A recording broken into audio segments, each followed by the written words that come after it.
Chapter 13, Show Business, Snow Business. Thanks to my friend Addie for letting me borrow the hamster ears, and to my friend Julia for letting me have this wonderful bookmark that's going to help me keep place. I'm going to be reading this as Humphrey. And I'm excited I picked a short chapter. My classmates were still talking about the party on Monday. Even Mrs. Brisbane chuckled when Richie told the story of my triumphant appearance. But there was something else to talk about. Og's surprise. Bert Brisbane had built Og a genuine swimming pool. Instead of a large bowl of water, a whole section of the glass box was water, while the rest of it was built up all around with lush green plants. It was a terrific surprise, and I felt just a tiny pang of green-eyed jealousy. Then I noticed that Og's grin looked more like a real smile this time. I guess we'd both had good weekends after all. After everyone admired the swimming pool, Mrs. Brisbane got down to business. The Poetry Festival is less than 2 weeks away. Ooh, ours is in 1 week. We've got to finalize our selections, memorize the poems, finish the artwork, and make our Valentine's Day mailboxes. From that moment on, there was a mad flurry of activity. Some students retreated to the cloakroom to memorize their poems. Others drew pictures for the bulletin board, while another group made Valentine mailboxes using glue, glitter, paint, crayons, buttons, lace, and stickers. Don't worry. Mrs. Brisbane didn't forget to teach us math, science, geography, social studies, and spelling. Believe me, she'd never do that. But in between, my classmates worked like crazy on poetry and Valentines. Our room mothers, Mrs. Hopper and Mrs. Patel, came in to help for 2 days. At night, it was just Og and me in room 26. We say room 236 when we read this because that's I wondered what he had done at the Brisbane's house over the weekend as I watched him swimming and diving in his new pool. He could make a lot more noise splashing around in it. Each night I got a little more annoyed until one night I realized why. Here we were side by side, but I still felt lonely. We had communicated a little and he'd helped me once, but I still wasn't sure if we were friends. It was time to find out. I opened the lock that doesn't lock. Gathering up my courage, I walked over to his glass house and said, "Hello, Og." Abruptly, Og turned toward me. I must admit, my hamster heart skipped a beat. Was he going to leap at me again? Look, maybe I haven't been much of a pal to you, Og.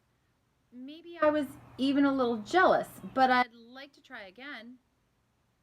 This time, instead of leaping, he dove into the water with a gigantic splash. The water splashed up to the top of the box, through the screen, and onto my nice, dry fur. And if there's one thing hamsters hate, it's wet fur. My usual fluffy golden coat was drippy, droopy, and dull. If Og was looking for attention, he was about to get it. "Thanks for nothing, Og," I squeaked. "I just want you to know that I have a million friends, so I don't really care if you're my friend or not. So if you're thinking you should be my pal, just forget it." Og stared at me with the same old smile. "And remember that time you leaped at me?" I continued. "You didn't even scare me." Not wanting to press my luck, I scampered back into my cage.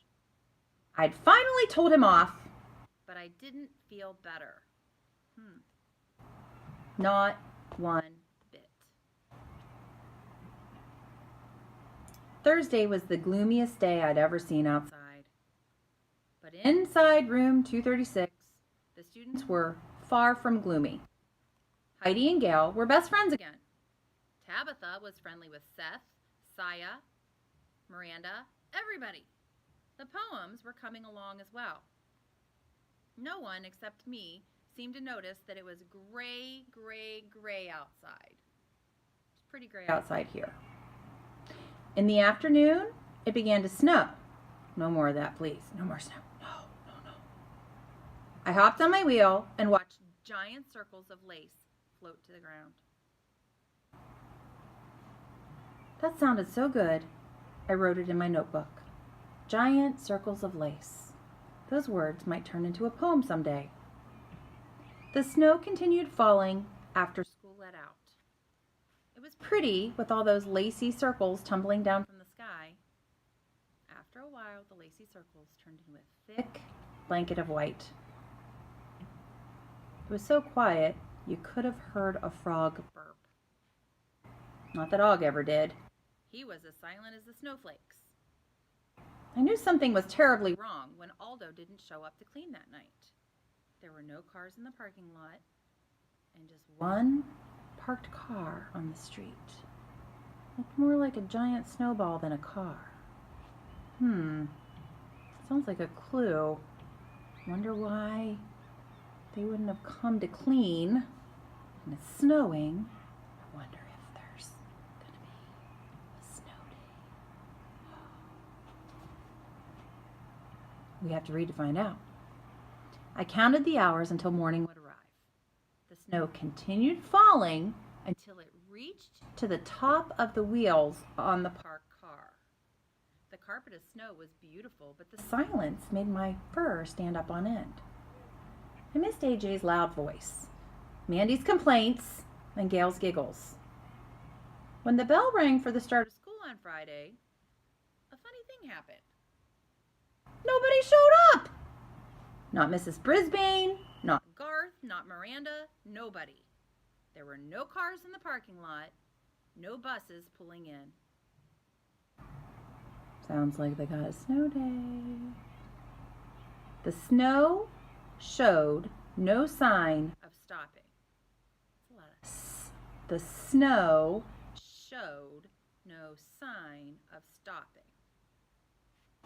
I was snowed in with Og the Frog. Oh my.